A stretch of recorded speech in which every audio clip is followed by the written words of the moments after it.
Hey guys, I just want to do a quick lesson on finding the surface area of a triangular prism. So we have a triangular prism drawn here, and I just want to draw in a couple of numbers or put a couple of numbers down. You'll notice that this triangular prism, all the sides of the triangle don't seem to be the same. So first thing we notice about the triangle, let's say this side is 4 centimeters. Let's say this side is 2 centimeters, and let's say this side length is 5 centimeters. So I have my side lengths for all my triangles. We know that this side length and this side length are the same size because the triangles are opposite one another and the triangles are the same. The other thing that I need is I need a length of my prism, which we'll say is 10 centimeters. And the last thing that we need to know is we need to know the height of my prism. So I'm going to show you with a dotted line. There'll be a dotted line coming down. That's a horrible dotted line. But there'll be a dotted line coming down. Should be coming straight. Good luck with this for me. And it should always meet at the bottom at a 90 degree. So that point here, anywhere it's meeting at a 90 degree, that is going to be the altitude or the height of the triangle. And the rest basically kind of falls in. So I looked at this as I'm gonna show you again, kind of looking at this as being a net. So I would look at the bottom piece, and the bottom piece is made up of this section. I need a different color. It's made up of like this section here, and this section here is my base. So if I drew a picture of what this would look like, that base piece is a rectangle, and the rectangle's kind of sitting there. Now I could also turn around and look at this, and I could do some things like by cutting. I could imagine that I'm cutting along this part of my triangle, and that triangle would fold down, and this would be the shorter side, this would be my longer section, and all the measurements would still be there. Like this side here would be 2, this side here would be your 5 centimeters, and this side here would be your 4 centimeters, right? Like all those numbers would still be there when I'm looking at actually keeping them. I'm just going to erase them because I don't want them to confuse us for a sec. So those measurements are still there. We can also imagine this exact same thing happening on this end. And I end up with a triangle that kind of looks like that. It's supposed to be identical. It's not even close in terms of my drawing. I'm aware it's hard to draw on an iPad, I've decided. But there's my triangle there. The other thing that I'd want you guys to know is that we have 3 other rectangles. We have this top rectangle that has a measurement that is 5 by 10, and that 5 by 10 rectangle could be sitting over here. I made it a little bit bigger than the other one because it's connecting to the longer side length. And then I have a short rectangle over here. So I have 5 different shapes that I need to find the surface area of. So I need to find the surface area of that shape. This would be another one. This would be another one. And then I'd need my last 2 shapes.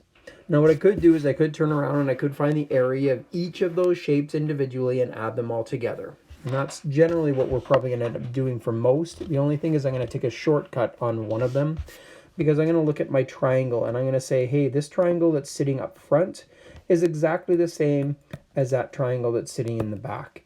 So because of that, that's where I'm find the area of one, and I say multiply it by 2 because I have 2 of them.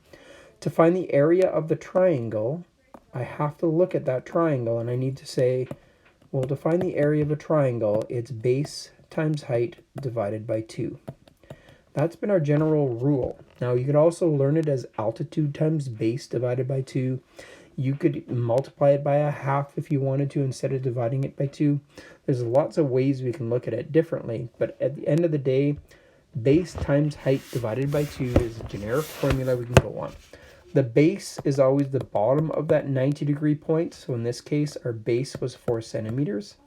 And the height is how high that piece is, which I didn't give you in this circumstance, but let's say it's 1.5. So in other words, we're imagining the height of this prism is 1.5 centimeters.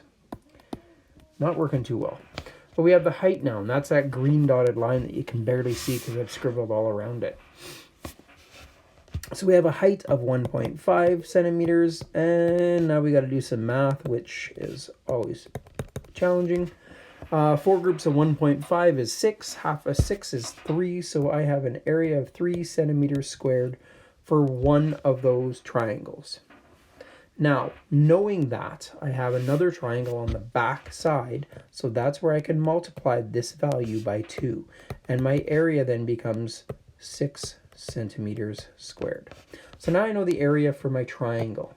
Now I have to look at this and I have to say, hey, the area for my rectangles, which are 1, 2, and 3, need to each be calculated separately because they're all different. If they were the same, I could use tricks like multiplying by 2 or 3, depending upon which ones are the same. But in this circumstance, every one has its own unique area. So I'm going to look at the first one. I'm going to look at number 1, and it has side lengths. When I actually look at the value, it has side lengths that are made up of 2 centimeters there, and this length here, which is 10 centimeters. So I now can say that the area for a rectangle is length times width. We know that. And if I'm looking at this as length times width, then this rectangle is simply going to be 10 centimeters times 2 centimeters, which is equal to 20 centimeters squared. So there's the area for one of those rectangles. And I know the green was hard to look at. Going back, I'm going to go to a darker color. Going back, that's my triangle number 1. I'm just going to put a 1 and put a circle on it. Rectangle, sorry, I'm calling it a triangle. Rectangle number 2 is made up of measurements. Again, we know that this one is the bottom, so this one's made up of this 4 and this 10. So I still have the same thing. Area is length times width because it's a rectangle, and area equals the length is going to be 10 times the width, in this case, is 4, and 10 times 4 is 40 centimeters squared. And I just want to really emphasize the point. I'm not multiplying by 2. I'm not multiplying by 3 on any of these because I only have one rectangle with that area. Each rectangle is unique.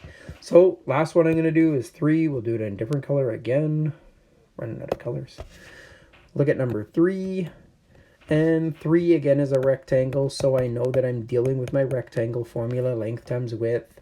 I know my measurements are going to be a length of 10 centimeters again, and my width this time is 5 centimeters. And I'm simply going to go 10 times 5 is 50 centimeters squared. So same logic when I'm finding surface area as we did in all the other examples so far with a rectangular prism. To find surface area, it's simply adding together all these pieces. So the pieces of both my triangles, and that's why it's a 6, because there was 2 of them. I'm also adding together the area of my first rectangle, which was 20 centimeters squared. I'm adding the area of the second rectangle I did, which was 40 centimeters squared. Plus I'm adding the area of the third rectangle I did, which is 50 centimeters squared. So 90, 110, I think it's 116 centimeters squared. So I can figure out my surface area to be 116 centimeters squared for this triangular prism. So really, just to emphasize, the only difference between the rectangular prism and the triangular prism is this step right there. It was finding that triangle, the area of that triangle, and to do that, I had to divide by 2. Now that's going to be really important when we look at the next lesson, because when we're looking at height, that times by 2 plays a really big role, whereas a number of you guys might not divide by 2, and then you won't worry about timesing by 2 either, and as a result you would have got an answer of 6 anyway. And it wouldn't be wrong because everything you're doing would be correct. You're just not showing that step of dividing and then multiplying. So hope that makes sense. Yeah, it should be good. If you have any questions, for sure, let me know tomorrow.